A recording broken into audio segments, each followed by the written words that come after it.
Control کرتے ہیں وہ تھا، ٹیکنیشین کا تھا، ہر ایک نے محنت کی. یہ ان کا کام، میری کوئی خاص کارکردگی نہیں تھی. میں جو کوئی مناسب سمجھا میں نے اپنا فرض ادا کیا. اور یہ ایئر فورس اس لیے جنگ کے قابل ہوئی اور ان کا کردار اس لیے اچھا تھا کہ ہر ایک شخص نے، خواہ وہ ایئر مین تھا یا ٹیکنیشین تھا یا کوئی بھی تھا، اس نے اپنا کردار اچھی طرح ادا کیا. ان کی محنت اور محنت لگن کی وجہ سے ایئر فورس میں سمجھتا ہوں اس معیار پر پہنچی.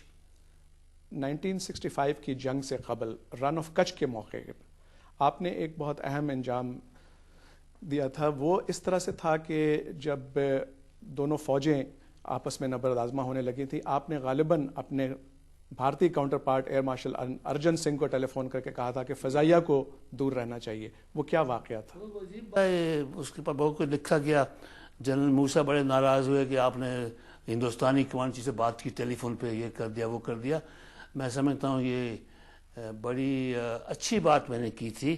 میں جانتا تھا ارجن سنگھ کو، اور وہ جو جنگ ہو رہی تھی وہ پاکستان کی فضائیہ کی جو ایئر فورس کے جو رینج تھی وہاں تک جہاز مشکل سے پہنچ سکتے تھے. ہم ان کی فوج کی مدد نہیں کر سکتے. انڈین ایئر فورس کے بالکل قریب تھا وہ فرنٹ جہاں جنگ ہو رہی تھی. تو میں نے سوچا اگر ایئر فورس استعمال ہوئی ہمیں بہت نقصان پہنچا تھا. تو ہماری فوج کو بچانے کے لیے میں نے فیصلہ کیا میں ارجن سنگھ سے بات کروں. میں اسے جانتا تھا اچھی طرح. میں نے اسے بات کی ٹیلی فون پر اور میں نے کہا دیکھیں یہ جنگ شروع ہو گئی ہے، ہماری بری فوج جنگ لڑ رہی ہے، ہم اس سے علیحدہ رہیں تو بہتر اس لیے ہے. اگر آپ آئے تو ہم بھی لڑیں گے اور پھر ہمارا جو کارروائی ہوگی یہ اس سندھ کے اس علاقے تک محدود نہیں کہ ہم جہاں بھی مرضی جائیں، بمبے جائیں، دلی جائیں، جہاں جائیں تو یہ پوری جنگ ہو جائے گی. اب سوچ لیں اگر آپ نے ایئر فورس استعمال کی تو ہم بھی آئیں گے. تو اس نے، مجھے معلوم ہے کہ اس نے بعد میں پتہ چلا کہ اس نے Indian air force prime minister سے بات کی اور بہرحال جو کچھ بھی ہوا انہوں نے ایئر فورس استعمال نہ کی. اور میں سمجھتا ہوں بڑی اچھی بات تھی، ہماری فوج بچ گئی. یہ موسیٰ، جنرل موسیٰ نے لکھا ہے کتاب میں بھی کہ میں نے غداری کی. یہ احمقانہ سوچ، میں سمجھتا ہوں حماقت ہے ایسی. میں سمجھتا ہوں ٹیلی فون کال نے ہماری فوج کو بچا دیا. اگر ایئر فورس استعمال ہوتی ہندوستانی ایئر فورس، ہم وہاں آپریٹ نہیں کر سکتے تھے کامیابی سے. ہمارے لیے بڑا دور تھا، ان کے بالکل قریب تھا. اور میں سمجھتا ہوں اس ٹیلی فون سے ہماری فوج بچ گئی اور ہم کامیاب ہوئے سندھ میں، اس علاقے میں. تو یہ میرا فیصلہ تھا. میں نے نہیں سوچا، میں نے نہ پوچھا ایوب خان سے، کسی نے ٹیلی فون اٹھایا بات کی. اور میں سمجھتا ہوں ہماری اس ٹیلی فون سے وہ بھی ایک بہت بڑا عنصر تھا ہماری کامیابی کا اس جنگ میں سندھ میں. بالکل، کیونکہ اگر نقشہ دیکھیں تو سب سے نزدیک بیس غالباً موری پور بنتا ہے، اور موری پور کی تو رینج سے بالکل ایج پہ تھا. اور وہاں پہ اگر ہمارے ایئر کرافٹ جاتے اور دو بدو جنگ ہوتی تو بہت مشکل تھا وہاں ٹھہرنا. تو میں سمجھتا ہوں کہ یہ بہت احسن فیصلہ تھا. لیکن مجھے حیرانی اس بات پہ کہ ارجن سنگھ نے آپ کی بات مان لی، کیونکہ جو میں نے ارجن سنگھ نے اس نے اپنے پرائم منسٹر کو بتایا کہ یہ بات ہے. اور وہ اسد خان کو میں جانتا ہوں، اس نے کہا ہے کہ یہ ہم محدود نہیں رہیں گے وہاں تک. اگر آپ پوری جنگ چاہتے ہیں پاکستان کے ساتھ تو پھر آپ ہمیں استعمال کریں، ورنہ آپ احتیاط کریں. اگر چاہتے ہیں کہ محدود ہو وہاں تک تو بہتر ہے کہ ہم استعمال نہ ہو. مجھے نہیں پتا ان کا کیا دلائل تھے، کیا باتیں ہوئیں، مگر یہ نتیجہ یہ نکلا ان نے استعمال نہیں کی جو کچھ بھی وجہ تھی. لیکن دراصل آپ نے ایک سمجھیے کہ ان کو حکمتانہ بات بتائی، لیکن جو کہ ان کے لیے ایک دھمکی کا سا عنصر تھا، کیونکہ انہوں نے سمجھا کہ دوسری جگہوں پہ پاک فضائیہ جو ہے وہ، میں نے کہا تھا ہم جہاں مرضی جائیں گے، ہم وہاں تک محدود نہیں رہیں گے. کیونکہ میں نے کتابوں میں پڑھا ہے کہ بعد میں ارجن سنگھ کے اوپر اور شاستری صاحب کے اوپر جو ہے کچھ نکتہ چینی ہوئی کہ ان کو آپ کی بات نہیں ماننی چاہیے تھی. بہرحال یہ ہسٹری، اور میں سمجھتا ہوں کہ آپ نے پاک فوج کو اور قوم کو اس وقت ایک بڑی آزمائش سے بچا لیا. ٹیلی فون کال سے جانے بچا سکیں تو بہتر ہے، بجائے اس کے کہ ایسے ہی لوگوں کو شہید کرا دیں اور کہ ہم نے وہ شہادت یعنی اختیار کی ہے. اور تو 1965 کی جنگ میں جو اس پہ تنقید کریں میں سب بیوقوف ہے. 1965 کی جنگ میں جب آپ نے قیادت جو ہے ایئر مارشل نور خان کو سونپ دی تھی، لیکن جب جنگ چھڑی تو جہاں تک میں نے سنا ہے آپ نے اپنی خدمات پیش کی، اور آپ کی خدمات جو ہے وہ قوم کے لیے کام بھی لائی گئیں. میرا کوئی کردار نہیں تھا 65 کی جنگ میں. جنگ شروع ہوئی تو مجھے دلچسپی تھی، میں کوئی 5-6 گھنٹے کے لیے آپریشن روم میں وہاں گیا اور وہاں ٹھہرا، دیکھا کیا ہو رہا ہے، مگر میرا کوئی کردار نہیں تھا. میں نہیں کوئی کہتا کہ میں نے کچھ کیا. ایئر فورس کی ٹریننگ میں، تیاری میں میرا ضرور کچھ حصہ تھا، مگر 65 کی جنگ کو چلانے میں یہ نور خان صاحب کا اور ایئر فورس کے ان افسروں کا اور ایئر مین کا کام تھا جنہوں نے جو اس وقت ایئر فورس میں موجود ہے، میں نہیں تھا، میرا کوئی کردار نہیں تھا۔ پاک فضائیہ نے قوم کے خدمت میں کوئی کمی نہیں چھوڑی، حتیٰ کہ بہت سے ہمارے بہترین افسران جو ہیں انہوں نے جام شہادت نوش کیا، لیکن انہوں نے وطن عزیز کو بچا لیا، اور یہ سب آپ کے بہت قریبی تھے کیونکہ آپ نے ان کو سینچا تھا۔ ٹھیک ہے، آپ جو ہے کثر نفسی سے کام لے رہے ہیں، آپ کہہ رہے ہیں سب کی محنت تھی، لیکن جو قائد ہوتا ہے اس کا بہت بڑا رول ہوتا ہے۔ تو آپ کے لیے ایک افسوس کا بھی مقام ہوگا کہ پاک فضائیہ اتنے اچھے افسروں سے اور جوانوں سے محروم ہو گئی۔ ظاہر ہے کہ مجھے دکھ بھی تھا، افسوس بھی تھا، مگر یہ ہوتا ہے جنگ میں جانیں ضائع ہوتی ہیں، لوگ شہید ہوتے ہیں، اور یہ ایک چیز ہے جس سے بچا نہیں جا سکتا۔ اور اسی کی تو ہم تیاری کرتے ہیں کہ جب وقت آئے، آزمائش کی گھڑی آئے، تو ہم پیچھے نہ ہٹیں۔ 65 کی جنگ کے کوئی ایک مارکا جو آپ سمجھتے ہیں کہ زیادہ قابل نہیں، میں نہیں سمجھتا کچھ، میں اس پوزیشن میں ہوں کہ اس پہ تبصرہ کروں، میں تھا نہیں وہاں، میرے لیے مناسب نہیں ہے۔ بہت سے لوگ ہیں جن نے بڑا کردار ادا کیا 65 کی جنگ میں، ان سے آپ پوچھیں تو بہتر ہوگا۔ میرے لیے کہنا کہ یہ کیا وہ کیا، یہ میرے لیے مناسب نہیں ہے۔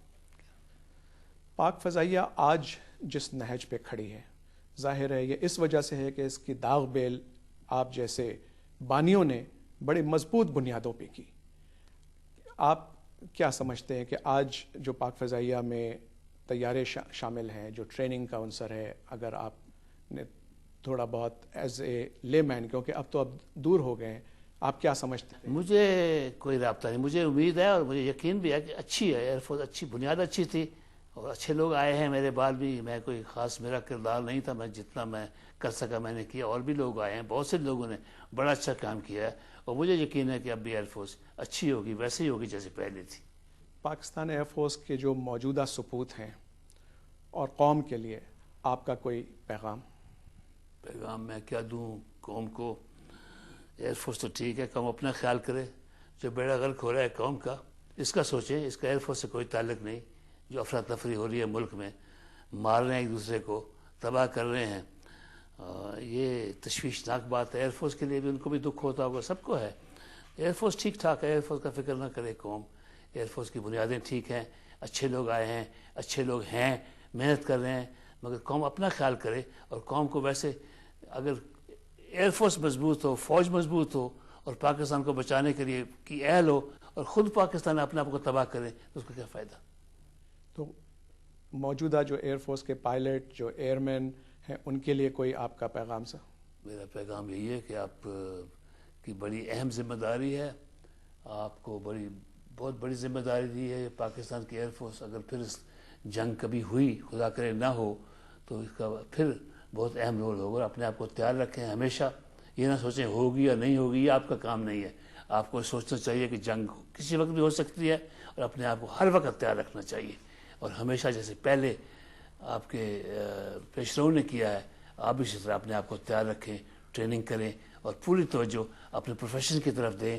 اور مجھے امید ہے کہ ملک کے جو دوسرے حضرات تباہ کرنے کی کوشش کر رہے ہیں، عقل آئے گی ان کو، پاکستان کو بچائیں گے، اور ایئر فورس کو تکلیف نہ پہنچے۔ یعنی فضائیہ کے لیے اور فوجی افواج کے لیے بڑا دکھ ہوتا ہے کہ ملک کی حالت یہ ہے جو آج ہے۔